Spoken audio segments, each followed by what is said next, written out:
Hello everyone, कैसे हैं आप सब? बढ़िया। और अपना ख्याल रख रहे हैं? रखना है भी ज़रूरी। और आजकल के टाइम में तो प्रिकॉशंस लेना और भी ज़रूरी है। आप सबको ही पता है, ये बात तो अब जग जाहिर है। बहुत सारे लोग इन चैलेंजेस और इन स्ट्रगल्स के साथ जूझ भी रहे हैं कि कोरोना काल अभी ख़त्म नहीं हुआ है। तो हमारे हाथ में है प्रिकॉशंस, इसका प्रिवेंशन। तो मास्क लगाना है जब भी घर से बाहर निकलें, सोशल डिस्टेंसिंग मेंटेन करनी है, दूसरे व्यक्ति से अपना डिस्टेंस बना करके रखिए, कहीं लाइन है तो अपनी टर्न की वेट कीजिए।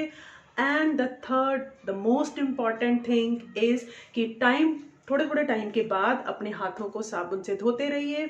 इन केस आप घर से बाहर हैं, साबुन अवेलेबल नहीं है, तो please carry sanitiser with you. हमेशा अपने पास छोटी बॉटल्स आती हैं, वो रखिए अपनी पॉकेट या बैग में और अपने हाथों को सैनिटाइज कीजिए।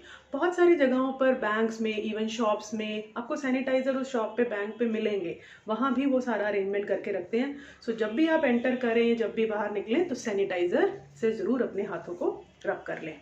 सो अपनी हेल्थ का ध्यान रखिए, क्योंकि आपको फिट रहना ज़रूरी है। आपने अभी बहुत सारे काम करने हैं, बहुत पढ़ाइयाँ करनी हैं और बहुत सारी चीज़ें भी अभी आपने अचीव करनी है। सो अपनी हेल्थ का ख्याल रखिए। और आज का टॉपिक स्टार्ट करने से पहले, और आज के टॉपिक को मैं एक एक्टिविटी से स्टार्ट करूँगी। ये आपके सामने आप देख पा रहे हैं, कुछ पहचान पा रहे हो ये क्या है? वैसे इस पे नाम लिखा हुआ है, लेकिन देखते हैं इसमें कुछ हलचल भी होती है। ये देखेंगे आप, यस, लाइक दिस। ये यहाँ पर बल्ब लगा हुआ है। और ये ग्लो क्यों करने लगा? इस समय तो ग्लो नहीं कर रहा, लेकिन जब मैं यहाँ इन चीज़ों को टच करती हूँ तो बल्ब ग्लो करने लगता है। क्यों? ऐसा क्यों हो रहा है? और इन पार्ट्स के प्रॉपरली नाम आपको नज़र आ रहे हैं? Yes, this is bulb. ये तो पता चल ही रहा है। ये क्या है? सेल। और मैंने क्या लिखा हुआ है? बैटरी। अब सेल और बैटरी में क्या डिफरेंस होता है? And what it is written? Electric circuits, विद्युत परिपथ जिसे हम हिंदी में कहते हैं। तो परिपथ क्या होता है?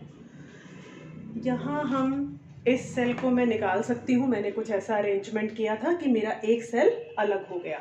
सो ये जो चीज़ आपने देखी, और ये क्या है? ये रेड कलर्स की। कहोगे मैम भी क्या सवाल पूछ रही हैं, इतनी आसान सी बात है। ये तो तारे हैं, बिजली की तारे हैं। लेकिन ये जो बिजली की तार है, ये रेड कलर की है पूरी। और यहाँ देखो एक बार, यस, अब देखो, ये देखो, इसमें ये आगे की तरफ आपको कुछ नज़र आ रहा है? यस, एक्चुअली में ये है कॉपर की या एल्यूमिनियम की तारें बनती हैं बिजली की। ये अपने में से करंट को फ्लो होने देती हैं। बाहर तो प्लास्टिक का इंसुलेशन है, अंदर वाली तार है मेन, वो हम उसको डायरेक्टली टच ना करें, इसलिए इसके ऊपर इंसुलेशन लगाए जाते हैं प्लास्टिक्स के या रबर के। आज हम जो बात कर रहे हैं वो इसी करंट की, विद्युत, इलेक्ट्रिसिटी। बेसिकली इलेक्ट्रिसिटी या विद्युत एक टाइप की एनर्जी है, एक टाइप की ऊर्जा है। और जब करंट किसी चीज़ में से बहता है, विद्युत धारा बहती है, इसका मतलब विद्युत ऊर्जा उसमें से प्रवाहित हो रही है। Electricity, electrical energy is flowing through it. और परिपथ, सर्किट्स, यानी कि तारों से हम कुछ चीज़ों को आपस में जोड़ते हैं और तब बल्ब ग्लो करता है, अदरवाइज नहीं करता। अब जैसे सपोज करिए इस समय कमरे में लाइट है, मेरे पास यहीं इसका स्विच है। अब मैंने स्विच ऑफ कर दिया तो लाइट बंद हो गई, यानी अब उसके पास करंट नहीं जा रहा। यहाँ मैंने स्विच ऑन किया तो करंट फ्लो कर गया वहाँ तक। और जो करंट फ्लो किया, यानी कि इलेक्ट्रिकल एनर्जी फ्लो हुई, वो किस में कन्वर्ट हो गई? लाइट एनर्जी में, प्रकाश ऊर्जा में। ये तारे हमें नजर आ रही हैं। करंट कैसे जा रहा है? क्या जंप कर रहा है यहाँ से वहाँ तक? अंदर ही जब घर बनते हैं, बिल्डिंग्स बनती हैं, तो अंदर ही तारों का अरेंजमेंट किया जाता है। आपने देखा होगा कई बार। आज हमने इसी विद्युत, और विद्युत कैसे प्रवाहित होती है, इलेक्ट्रिसिटी कैसे फ्लो करती है, क्या ऐसी चीज़ें हैं जो इलेक्ट्रिसिटी बनाती हैं, प्रोड्यूस करती हैं, इन सब के बारे में आज हम बात करेंगे। तो सबसे पहली बात कि ये आप जो हमने देखा था, अभी सेल अलग किया है हमने सर्किट में से, इसमें आप ध्यान से देखो, ये सेल जो है वो विद्युत ऊर्जा उत्पन्न करने वाला, मतलब इलेक्ट्रिकल एनर्जी बनाने वाला ही एक ऐसा छोटा सा डिवाइस है। एक्चुअली जब आप बड़ी क्लासेस में आएंगे ना तो आप ये पढ़ेंगे कि इलेक्ट्रिकल एनर्जी को बनाया नहीं जा सकता, किसी भी एनर्जी को बनाया नहीं जा सकता, एक फॉर्म से दूसरी फॉर्म में ही एनर्जी कन्वर्ट होती है, बदलती है एक रूप से दूसरे रूप में। तो अगर इसके अंदर होती है रासायनिक ऊर्जा, केमिकल भरा हुआ है, जब वो केमिकल खत्म हो जाता है तो सेल भी बेकार हो जाता है, हम उसे उठा करके फेंक देते हैं, जैसे घड़ियों में लगे होते हैं तो हम कहते हैं हाँ सेल खराब हो गया होगा, सेल खत्म हो गया होगा, क्योंकि उसके अंदर का केमिकल फिनिश हो जाता है। सो इसके अंदर जो केमिकल होता है, रसायन होता है, उसी की ऊर्जा बदलती है इलेक्ट्रिकल एनर्जी में या विद्युत ऊर्जा में। फाइन। सो ये विद्युत ऊर्जा में बदलने वाला एक छोटा सा डिवाइस है, युक्ति है। और इसमें आप देखेंगे कि 2 टर्मिनल होते हैं, इस तरफ प्लस और इस तरफ माइनस, ये यहाँ लिखे होते हैं, आप अपने घर में भी देख सकते हैं इस तरह से, प्लस इधर है और एक तरफ माइनस है। सो जब हम एक से ज़्यादा सेल को आपस में ज्वाइन करते हैं, मतलब 2 या 2 से ज़्यादा, तो हम उसे कहते हैं बैटरी। फाइन। ये बैटरी जो है, अब एक सेल से जितना करंट निकल रहा है, 2 होंगे तो डबल हो जाएगा, 3 लगाएंगे तो और डबल हो जाएगा। अगर हमें करंट ज़्यादा चाहिए तो हमें ज़्यादा सेल जोड़ने पड़ते हैं। सो अब जब भी हम इन सेलों को जोड़ेंगे तो पॉजिटिव वाला, जैसे यहाँ देखो, यहाँ से पता चलता है, इसके ऊपर ये पॉइंटेड सा बना होता है ना, ये पॉजिटिव टर्मिनल होता है, यानी कि धनात्मक टर्मिनल होता है। तो धनात्मक वाले को इस तरह से, धनात्मक वाले को आप अगले वाले के माइनस से जोड़ेंगे, ऋणात्मक से जोड़ेंगे, तभी ये सेल काम करेंगे। अगर आपने नेगेटिव के साथ नेगेटिव मिला दिया ना, अब देखो ये मैंने जैसे यहाँ पर सपोज ये नेगेटिव के साथ नेगेटिव मिलाया और अब मैं इन तारों को जोड़ रही हूँ, ये देखो नहीं चलेगा, बल्ब ग्लो नहीं करेगा, क्योंकि वो अरेंजमेंट ही गलत है। हमें नेगेटिव को पॉजिटिव के साथ जोड़ना है इस तरह से, तब ये बन जाती है बैटरी। दैट्स वाई मैंने यहाँ इसकी लेबलिंग क्या की है, बैटरी। अब ये तारे हैं, तारे जो हैं ऐसे धातुओं की, मेटल्स की बनी होती हैं जो अपने में से करंट को फ्लो होने देते हैं। फाइन। अब कई एक टॉपिक आप ऐसा भी पढ़ेंगे कि हम बहुत सारे मटेरियल ले लेंगे और उनको जज करेंगे कि क्या वो अपने में से करंट फ्लो होने देते हैं या नहीं होने देते, इसके बारे में हम बाद में बात करेंगे। और जब हम इन तारों को आपस में जोड़ देते हैं, ये देखिए, तो बल्ब ग्लो करने लग गया, बल्ब ग्लो करता हुआ नजर आ रहा होगा आपको, है ना। सो ये इसका मतलब ये सर्किट कंप्लीट हो गया, ये परिपथ कंप्लीट हो गया। परिपथ होता है, सर्किट होता है ऐसा रास्ता, ऐसा पाथ जिससे करंट फ्लो करता है। करंट जो है ना, अब जैसे अब 2 तारों के बीच में गैप है तो करंट यहाँ जंप नहीं लगा सकता, करंट जंप नहीं लगा सकता है। गड्ढा आ गया, रास्ते में रुकावट आ गई तो वो वहां जंप नहीं लगाएगा, उसको तो पूरा कंप्लीट रास्ता चाहिए, तब वो करंट फ्लो करेगा। सो ये जो कंप्लीट होना चाहिए, ये जो सर्किट है, परिपथ है, जब तक ये पूरी तरह से कंप्लीट नहीं होगा करंट फ्लो नहीं करेगा। थोड़ा वीक सा होता है, वो जंप नहीं मार पाता। फाइन। अब हम देखते हैं कि हम इन्हें कॉपी पे जब हम ड्रॉ करते हैं या बुक्स में आप देखते हैं, तो हम इन सिंबल्स को क्या हम वहाँ पर बल्ब लगा दें? नहीं। क्या हम एक्चुअली में तारे नहीं चिपका सकते ना, पेपर पे, पेन पे अगर आपको काम करना है, कॉपी पे करना है, तो आप क्या करेंगे, आप उनके सिंबल्स यूज करेंगे। जैसे तार का सिंबल सिंपली ऐसे दिखाया जाता है, स्विच का सिंबल जैसे घरों में स्विच होते हैं, या यहाँ पर अगर हम एक चीज ऐसी लगा दें, सपोज मैं सेफ्टी पिन लगा दूं यहाँ पर, एक तरफ से सेफ्टी पिन, जब सेफ्टी पिन खोल देंगे इसका मतलब स्विच ऑफ है, सर्किट पूरा ही नहीं है। और जब सेफ्टी पिन को बंद कर देंगे तो सर्किट पूरा हो जाएगा, बल्ब फिर जल जाएगा। सो स्विच का जो सिंबल है वो होता है इस तरह से, ये है स्विच ऑफ, देखो यहाँ पर गैप है, ये स्विच ऑफ, और ये है तार यानी कि वायर का सिंबल। अब अगर हमें स्विच ऑन दिखाना है तो आप इसी लाइन को ना, ये यहाँ पर इसके साथ, ये इसके साथ टच करवा देंगे इस चीज को, तब ये हो जाएगा स्विच ऑन। अब हमने सर्किट में और क्या चीज लगी हुई देखी है, बल्ब। इस तरह से आप शो कर सकते हैं या इसके अराउंड एक गोला भी बना सकते हैं, ये है बल्ब।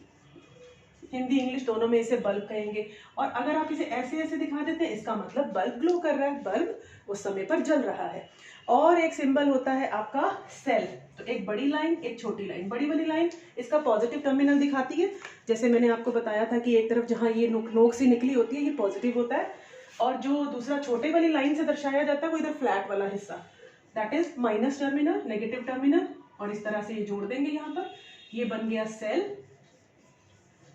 और अगर हम एक बड़ी लाइन, एक छोटी लाइन, एक बड़ी लाइन, एक छोटी लाइन, अगर 2 सेल हैं तो 2 सेल की बैटरी है, एक और कर दिया तो 3 सेल की बैटरी है, पॉजिटिव नेगेटिव। देखो पॉजिटिव और नेगेटिव, फिर नेगेटिव वाला अगले के पॉजिटिव के साथ जुड़ा है, फिर ये दूसरे वाले का, ये सेकंड नंबर का सेल है, इसका नेगेटिव अगले के थर्ड वाले के पॉजिटिव से जुड़ा है, और फिर माइनस टर्मिनल आ गया, एंड देन वो आगे तारों से जुड़ जाएंगे and this is called battery.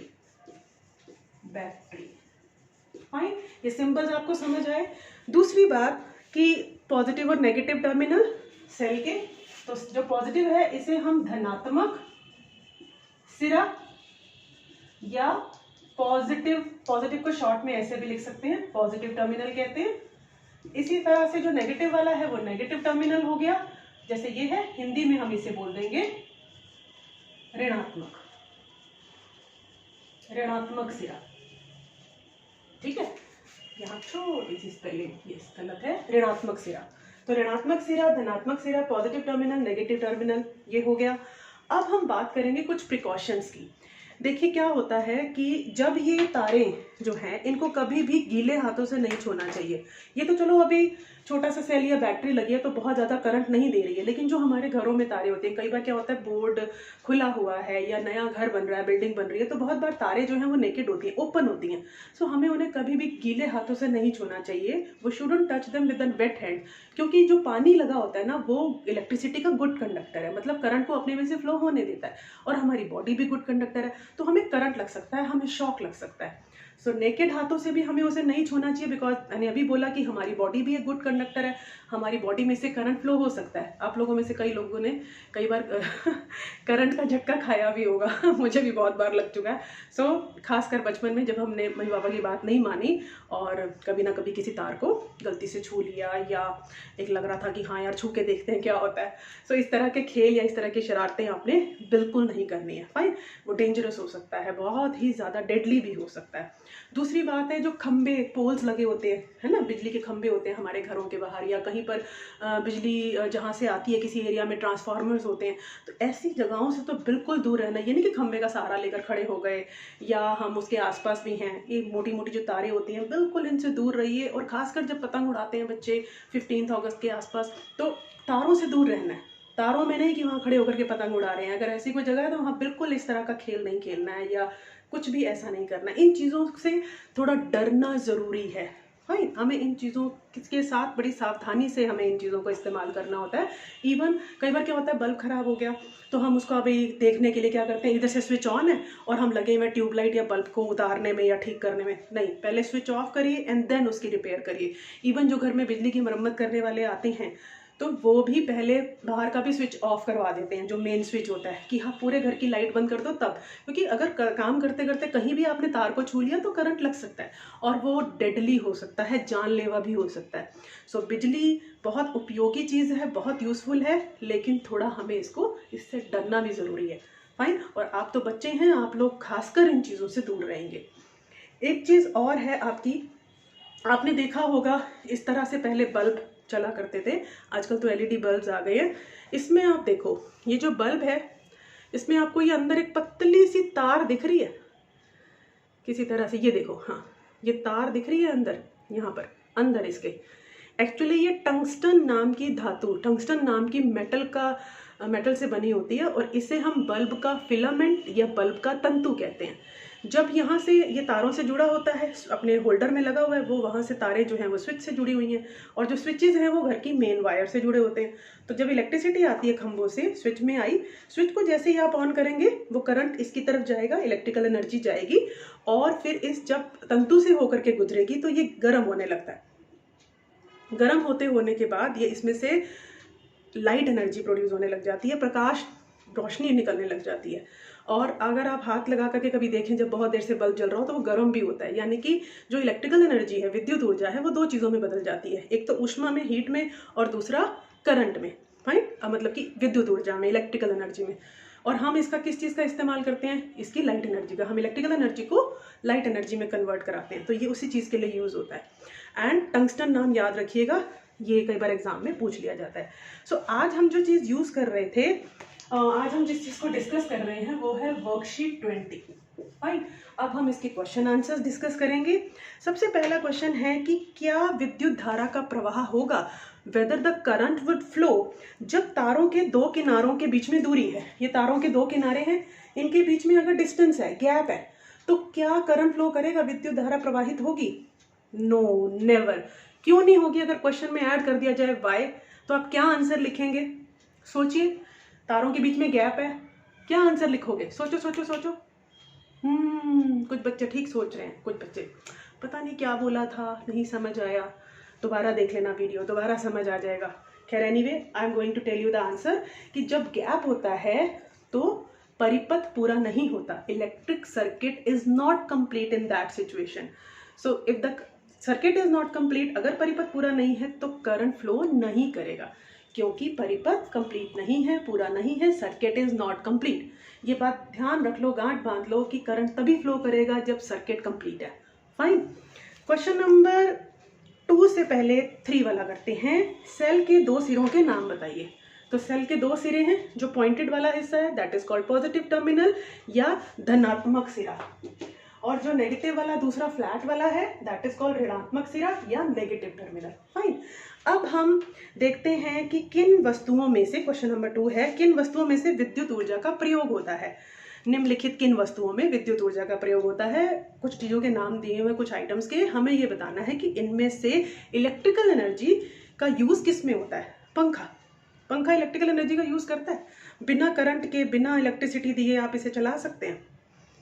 नहीं, बिल्कुल नहीं। इसमें यूज़ होता है गैस चूल्हा, जो गैस बर्नर है हमारा, सिलेंडर्स, या जो आजकल PNG आती है, पाइपलाइन से गैस आती है, उसमें नहीं, उसमें यूज़ नहीं होता। वहाँ तो हम कोई स्विच ऑन नहीं करते।